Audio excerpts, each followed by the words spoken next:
ಹತ್ತನೇ ಮರಿ tsunami racing ಗಾಡಿ ಬಿದ್ದೈತ್ರಿ. ಕನ್ನೋಳಿ ಕನಕ ವೇಟಿಂಗ್ ಸಲುವಾಗಿ ಹೊಳ್ ಹೊಂಟಿದ್ರಿ. ಫೈನಲ್ದಾಗ ಆಡಾಗ ಗಾಡಿ ಬಿದ್ದೈತಿ. ಗಾಯಾಳುಗಳು ಆಗ್ಯಾರಂತ ಆದ್ರೆ ಏನೂ ಆಗಿಲ್ಲ ಯಾರಿಗೂ. ಪರ್ಸು ಅನ್ನೊಂದು ಗಾಡಿ ಅವನ ಡ್ರೈವಿಂಗ್ ಮಾಡಿದ್ದ.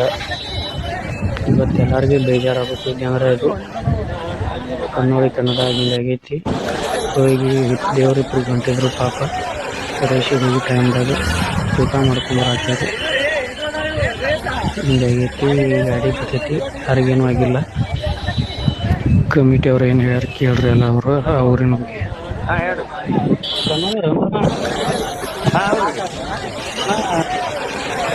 ಗಾಡಿ ಹೆಂಗೆ ಏನತ್ತನ ಅದು ಹೆಂಗ್ ಹೋಗಿದಾರ ನಾವು ಕಾಟಾಕ್ ಹೋದಾಗ ಅಲ್ಲಿ ಒಯ್ದು ಪಟ್ಟಿ ಕೆಡ್ಯಾರ ಗಾಡಿ.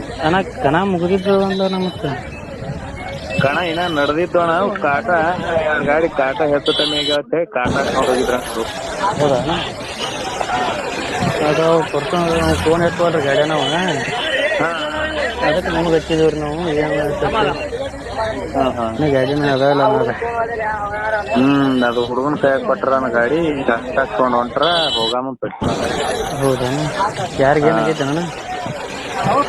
ಒಂದ್ 3 ಮಂದಿ ಕಾಲ್ ನೋಡುವ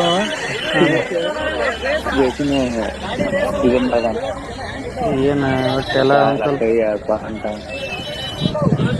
ನಾರ್ಮಲ್ ರೀ ಅದಾರಲ್ಲ ಒಂದು ಸ್ವಲ್ಪ ಇದ್ರಿ. ಅದಾರ ಏನು ಹಂಗೇನಿಲ್ಲ. ಆದ್ರೇನು ಒಬ್ಬನಿಗೆ 2 ಕಾಲ್ ಮುರಿದವ, ಪಂಟ ಮುರಿದವ. ಆದ್ರೆ ಏನೂ ಆಗಿಲ್ಲ. ಬಿಜಾಪುರಕ್ಕೆ ಹೋಯ್ದಾರ ಇಬ್ಬರಿಗೆ. ಆ ಹೂನ್ಪುರಿಗೆ ಒಂದು ಹುಡುಗ ಅದಾನ ಅಲ್ಲಿ ಸರ್ಕಾರ ನೋಡ್ತಾನಾಗ. ಅವ್ರ ಫೋನ್ ರೀ ಎಲ್ಲಾ ಸುತ್ತಾಪವ. ಪ್ರಾಬ್ಲಮ್ ಆಗ್ಯದಾನ. ಆದ್ರೆ ಏನೋ ಆಗಿಲ್ಲ. ವಿಚಾರ ಆಗ್ಯಾರ.